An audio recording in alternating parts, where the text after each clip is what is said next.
सत्य वही है महाराज, लेकिन रूपक अलग अलग है। रूपक अलग अलग है कि नहीं? अगर सबको एक मान लिया जाए तो फिर जिनकी रही भावना जैसी और प्रभु मूरत देखी दिन।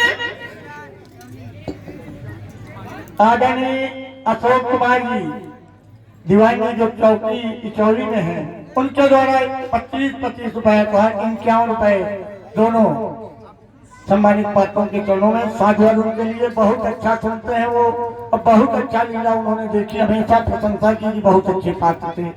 आदरणीय दीवान जी को साधुवाद। तो दीवान जी को यहाँ बिठाओ क्योंकि वो विशेष व्यक्तित्व है। कोई बांध पे लिखा देते। दीवान जी बैठिए। ये तो उनका धर्म है, लेकिन आप लोगों का धर्म क्या है? अतिथि देवो भव, यही जीवन है। अब देखो, ये कहना है यहाँ का। जिसने धनुष तोड़ा है उसके हृदय में न हर्ष है न विखार।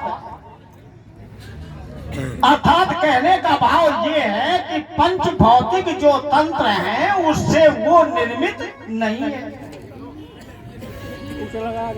और उसी के हृदय में ये भाव होता है, न हर्ष और न विखार। वो एक रस रहता है, एक मैं रहता है, उसमें परिवर्तन। अब आप लोग निर्णय लेना, उसने परिवर्तन किया कि नहीं किया? गुरु जी ने आज्ञा दी, धनुष तोड़ने के लिए आगे बढ़ा। उसका व्यक्तिगत का प्रभाव है, वो सर्वशक्तिमान है, अद्भुत रूप। तो क्या उसने अपने बल का प्रयोग किया धनुष तोड़ने में? निर्णय हो जाए। बड़े बड़े राजा जब चले धनुष तोड़ने के लिए नहीं टूटा, जानते हो क्यों?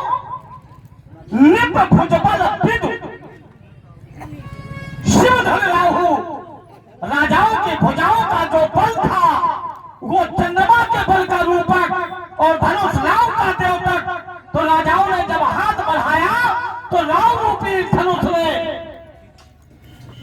उनके बल को अपनी ओर नहीं तोड़ पाए, लेकिन जिसने धनुष तोड़ा वो भी तो महाराज चंद्रमा का रूपक है कि नहीं?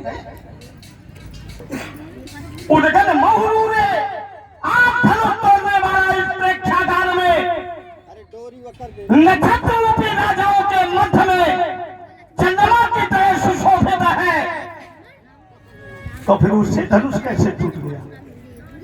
इस धनुष ने उसके ऊपर अपना प्रभाव क्यों नहीं दिखा पाया? क्या वो सर्वशक्तिमान था इसलिए? उत्तर मिला नहीं। फिर अब तुम्हें हम बताए दे रहे हैं, क्योंकि तुमने कहा था कि अष्टधा प्रकृति कौन है। हम तुम्हें सुना रहे हैं, जिस ज्ञान में अभिमान छलक जाए वो महाराज ज्ञान समाज में पूजनीय नहीं होता है, और जिस ज्ञान में विनम्रता होती है, सहजता होती है, विनयी होती है, शिष्टाचारी होती है, वो ज्ञान सदैव समाज में अनुकरणीय होता है और पूजनीय होता है। ये सदैव ध्यान रखना। पिता के लिए, पुत्र के लिए पिता ज्ञान का स्वरूप है, इसीलिए तो पुत्र के जीवन में पिता का विशेष महत्व है। भक्तों के जीवन में ज्ञान का प्रकाश सूर्य है, इसीलिए तो सूर्य पूज्य है। जानते हो, जो इनके ताप को सह लेता है वो महल बन जाता है। क्यों? इनके डूबने पर उस पुत्र और भक्त के जीवन में चारों ओर अंधकार छा जाता है। तोड़ने वाला आया, वो भी चंद्रमा का देवता।